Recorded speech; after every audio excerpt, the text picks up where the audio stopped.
ਸਾਕਾ ਨਵੰਬਰ 1984 ਪਹਿਲੀ ਨਵੰਬਰ ਦਾ ਦਿਨ ਅਤੇ ਕਤਲੋਗਾਰਤ ਸ਼ੁਰੂ।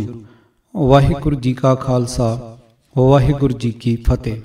ਪਹਿਲੀ ਨਵੰਬਰ 1984 ਦਾ ਦਿਨ ਚੜ੍ਹਦਿਆਂ ਹੀ ਦਿੱਲੀ ਦੇ ਵੱਡੇ ਖੇਤਰਾਂ ਅੰਦਰ ਸਿੱਖਾਂ ਦੇ ਸਮੂਹਕ ਕਤਲੇਆਮ ਦਾ ਵਿਆਪਕ ਵਰਤਾਰਾ ਆਰੰਭ ਹੋ ਗਿਆ ਸੀ। ਇਸ ਵਰਤਾਰੇ ਦੀ ਉਘੜਵੀਂ ਵਿਸ਼ੇਸ਼ਤਾ ਹੀ ਇਹ ਸੀ ਕਿ ਅਲੱਗ-ਅਲੱਗ ਥਾਵਾਂ 'ਤੇ ਕਾਤਲਾਂ ਦੇ ਨਾਂ ਪਤੇ ਜ਼ਰੂਰ ਅਲੱਗ-ਅਲੱਗ ਸਨ, ਪਰ ਹਰ ਜਗ੍ਹਾ ਕਤਲੋਗਾਰਤ ਦਾ ਪੈਟਰਨ ਇੱਕੋ ਜਿਹਾ ਸੀ, ਜਿਸ ਦੇ ਖਾਸੋ ਖਾਸ ਲੱਛਣ ਇਸ ਪ੍ਰਕਾਰ ਸਨ। 31 ਅਕਤੂਬਰ ਵਾਂਗ ਹੀ ਅਗਲੇ 3 ਦਿਨਾਂ ਦੌਰਾਨ ਵੀ ਸਿੱਖ ਵਿਰੋਧੀ ਫਿਰਕੂ ਹਿੰਸਾ ਦੀ ਅੱਗ ਨੂੰ ਝੋਕਾ ਦੇਣ ਲਈ ਸਿੱਖ ਵਿਰੋਧੀ ਅਫਵਾਹਾਂ ਦਾ ਸੁਚੇਤ ਤੇ ਵਿਉਂਤਬੰਦ ਰੂਪ ਵਿੱਚ ਇਸਤੇਮਾਲ ਕੀਤਾ ਗਿਆ, ਜਿਸ ਵਿੱਚ ਪੁਲਿਸ ਦਾ ਰੋਲ ਬਹੁਤ ਹੀ ਨੰਗਾ ਚਿੱਟਾ ਸੀ। ਕੁਝ ਥਾਵਾਂ 'ਤੇ ਪੁਲਿਸ ਨੂੰ ਬਕਾਇਦਾ ਆਪਣੀਆਂ ਜੀਪਾਂ ਤੋਂ ਇਹ ਪਬਲਿਕ ਅਨਾਉਂਸਮੈਂਟ ਕਰਦਿਆਂ ਵੇਖਿਆ ਗਿਆ ਕਿ ਆਪ ਕੇ ਪਾਣੀ ਮੇਂ ਜ਼ਹਿਰ ਮਿਲਾ ਦਿਆ ਗਿਆ ਹੈ, ਕਿਰਪਿਆ ਪਾਣੀ ਨਹੀਂ ਪੀਜੀਏ। ਭਾਵੇਂ ਕਿ ਸਿੱਖ ਵਿਰੋਧੀ ਹਿੰਸਾ ਤੋਂ ਦਿੱਲੀ ਦਾ ਕੋਈ ਵੀ ਖੇਤਰ ਮਹਿਫੂਜ਼ ਨਹੀਂ ਰਿਹਾ ਸੀ। ਹਰ ਜਗ੍ਹਾ ਹਿੰਦੂ ਭੀੜ ਵੱਲੋਂ ਸਿੱਖਾਂ ਉੱਤੇ ਫਿਰਕੂ ਹਮਲੇ ਕੀਤੇ ਗਏ, ਪਰ ਕੁਝ ਖੇਤਰਾਂ ਅੰਦਰ ਇਸ ਹਿੰਸਾ ਨੇ ਹੱਦੋਂ ਵੱਧ ਵਹਿਸ਼ੀ ਤੇ ਘਿਰਣਤ ਰੂਪ ਅਖਤਿਆਰ ਕੀਤਾ। ਦਿੱਲੀ ਦੀਆਂ ਕੁਝ ਗਰੀਬ ਬਸਤੀਆਂ, ਜਿੱਥੇ 31 ਅਕਤੂਬਰ ਨੂੰ ਪੂਰੀ ਸ਼ਾਂਤੀ ਵਰਤੀ ਰਹੀ ਸੀ, ਅਗਲੇ ਦਿਨਾਂ ਦੌਰਾਨ ਪੂਰੀ ਤਰ੍ਹਾਂ ਨਾਲ ਕਤਲਗਾਹਾਂ ਵਿੱਚ ਤਬਦੀਲ ਹੋ ਗਈਆਂ ਸਨ। ਸਭ ਨੂੰ ਵੱਧ ਘਿਨਾਉਣਾ ਤੇ ਡਰਾਉਣਾ ਖੂਨ ਖਰਾਬਾ ਕਲਿਆਣਪੁਰੀ, ਮੰਗੋਲਪੁਰੀ, ਸੁਲਤਾਨਪੁਰੀ ਤੇ ਦਿੱਲੀ ਛਾਉਣੀ ਦੇ ਖੇਤਰਾਂ 'ਚ ਹੋਇਆ, ਜਿੱਥੇ ਕਿ ਜ਼ਿਆਦਾਤਰ ਸਮਾਜ ਦੇ ਗਰੀਬ ਤੇ ਪਛੜੇ ਵਰਗਾਂ ਦੇ ਲੋਕ ਰਹਿੰਦੇ ਸਨ। ਇਹ ਖੂਨ ਖਰਾਬਾ ਕਰਨ ਵਾਲੀਆਂ ਭੀੜਾਂ ਵਿੱਚ ਵੱਧ ਗਿਣਤੀ ਆਲੇ ਦੁਆਲੇ ਦੇ ਗਰੀਬ ਤੇ ਪਛੜੇ ਹਿੰਦੂ ਵਰਗਾਂ ਦੀ ਸੀ, ਜੋ ਕਾਂਗਰਸ ਪਾਰਟੀ ਦੇ ਵੋਟ ਬੈਂਕ ਸਮਝੇ ਜਾਂਦੇ ਸਨ।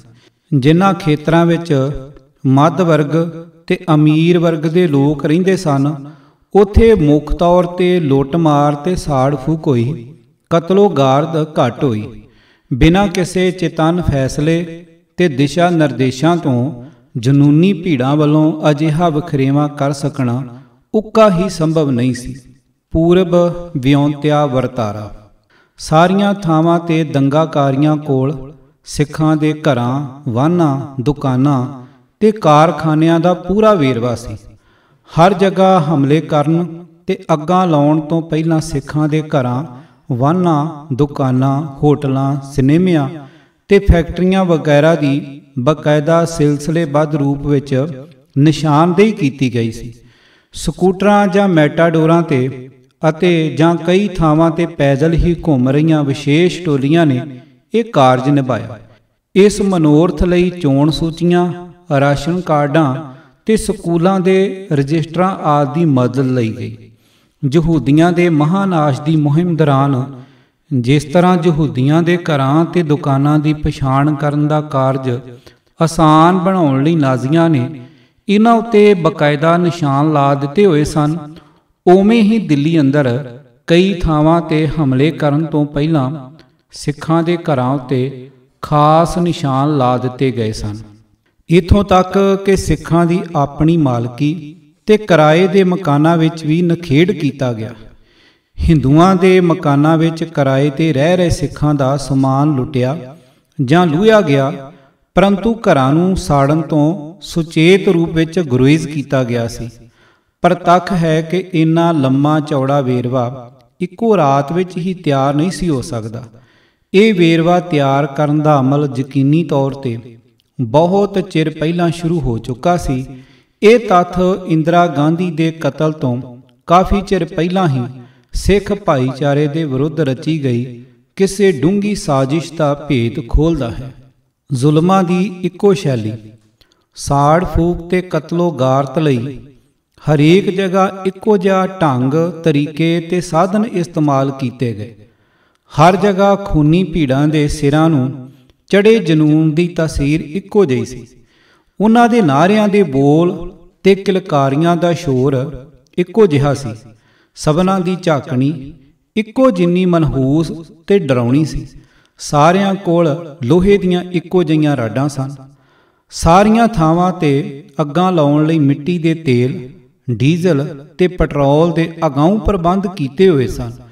ਬਹੁਤ ਸਾਰੀਆਂ ਥਾਵਾਂ ਤੇ ਅੱਗਾਂ ਲਾਉਣ ਲਈ ਇੱਕੋ ਤਰ੍ਹਾਂ ਦੇ ਚਿੱਟੇ ਰੰਗ ਦੇ ਪਾਊਡਰਨੁਮਾ ਰਸਾਇਣਕ ਪਦਾਰਥ ਦੀ ਵਰਤੋਂ ਕੀਤੇ ਜਾਣ ਦੀਆਂ ਚੋਖੀਆਂ ਉਦਾਹਰਨਾਂ ਸਾਹਮਣੇ ਆਈਆਂ।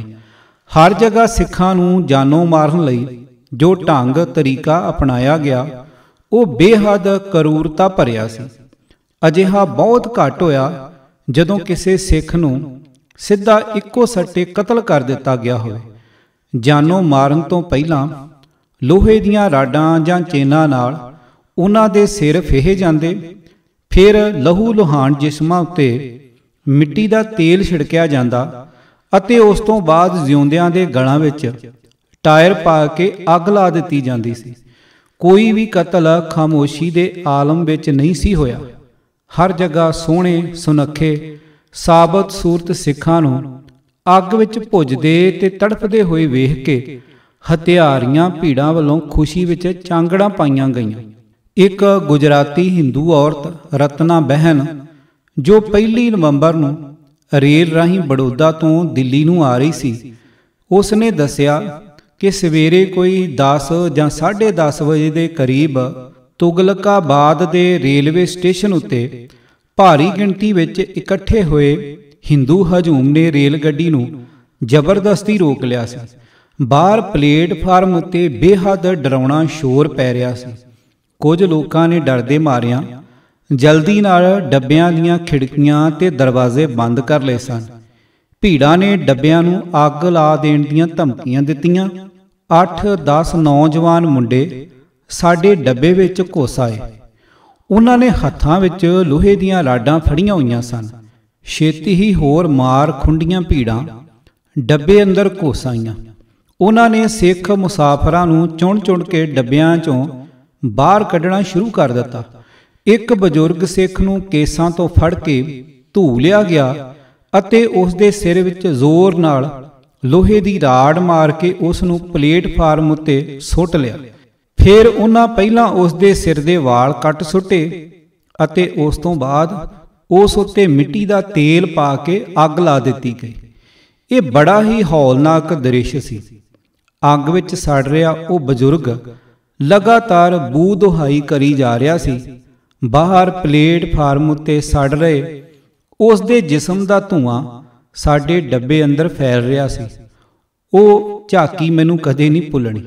ਪਲੇਟਫਾਰਮ ਉੱਤੇ ਜਮ੍ਹਾਂ ਹੋਈ ਭੀੜ ਕਾਤਲਾਂ ਨੂੰ ਲਗਾਤਾਰ ਹੱਲਾਸ਼ੇਰੀਆਂ ਦਿੰਦੀ ਰਹੀ। ਕਈਆਂ ਥਾਵਾਂ ਤੇ ਨਿਰਦਈਆਂ ਵੱਲੋਂ ਬੁਰੀ ਤਰ੍ਹਾਂ ਜ਼ਖਮੀ ਹੋਏ ਤੇ ਪੀੜ ਨਾਲ ਕਰਾਹ ਰਹੇ ਸਿੱਖਾਂ ਨੂੰ ਜਾਨੋਂ ਮਾਰਨ ਤੋਂ ਪਹਿਲਾਂ ਉਹਨਾਂ ਦੀਆਂ ਅੱਖਾਂ ਨੋਚ ਲੈਣ ਵਰਗੀਆਂ ਦਿਲ ਕੰਬਾਊ ਵਾਰਦਾਤਾਂ ਆਮ ਵਾਪਰੀਆਂ। ਜੇਕਰ ਅੱਗ ਵਿੱਚ ਸੜ ਰਹੇ ਕਿਸੇ ਸਿੱਖ ਨੇ ਕਾਤਲਾਂ ਕੋਲੋਂ ਪਾਣੀ ਮੰਗਣ ਦੀ ਗੁਸਤਾਖੀ ਕੀਤੀ ਤਾਂ ਉਸ ਦੇ ਮੂੰਹ ਵਿੱਚ ਪਿਸ਼ਾਬ ਕੀਤਾ ਗਿਆ। ਕਈ ਮਾਮਲੇ ਅਜਿਹੇ ਸਾਹਮਣੇ ਆਏ ਜਦੋਂ ਸਿੱਖਾਂ ਦੇ ਸਿਰਾਂ ਨੂੰ ਪੱਥਰਾਂ ਨਾਲ ਹੀ ਕੁੱਟ-ਕੁੱਟ ਕੇ ਫੇਹ ਦਿੱਤਾ ਗਿਆ। ਨੰਦ ਨਗਰੀ ਵਿੱਚ ਮਰਦ ਮੈਂਬਰਾਂ ਨੂੰ ਵਾਲਾਂ ਤੋਂ ਫੜ ਕੇ ਘਰਾਂ ਤੋਂ ਬਾਹਰ ਖਿੱਚ ਲਿਆਂਦਾ ਗਿਆ।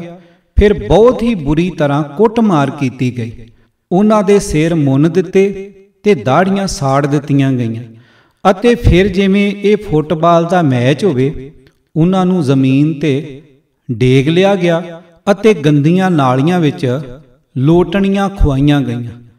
ਅਖੀਰ ਵਿੱਚ ਜਦ ਉਹ ਤਕਰੀਬਨ ਬੇਹੋਸ਼ ਹੋ ਗਏ ਤਾਂ ਉਹਨਾਂ ਨੂੰ ਅੱਗ ਦੇ ਭਾਂਬੜਾਂ ਵਿੱਚ ਸੁੱਟ ਕੇ ਜਿਉਂਦਿਆਂ ਸੂਰਾਂ ਵਾਂਗ ਭੁੰਨ ਦਿੱਤਾ ਗਿਆ। ਮਰਦਾਂ ਨੂੰ ਸਿਰਫ ਮਾਰਿਆ ਨਹੀਂ ਸੀ ਗਿਆ, ਉਹਨਾਂ ਦੀ ਤਸੀਹੇ ਦੇ ਕੇ ਜਾਨ ਕੱਢੀ ਗਈ ਸੀ। ਅੰਗਾਂ ਨਾਲੋਂ ਅੰਗ ਜੁਦਾ ਕਰ ਦਿੱਤੇ ਗਏ ਸਨ। ਅੱਖਾਂ ਨੋਚ ਲਈਆਂ ਗਈਆਂ ਸਨ ਤੇ ਜਿਉਂਦਿਆਂ ਹੀ ਜਲਾ ਦਿੱਤਾ ਗਿਆ ਸੀ। ਲੇਖਕ ਸਰਦਾਰ ਅਜਮੇਰ ਸਿੰਘ, ਆਵਾਜ਼ ਭਾਈ ਗੁਰਜੰਟ ਸਿੰਘ ਰੂਪੋਵਾਲੀ। ਵਾਹਿਗੁਰੂ ਜੀ ਕਾ ਖਾਲਸਾ, ਵਾਹਿਗੁਰੂ ਜੀ ਕੀ ਫਤਿਹ।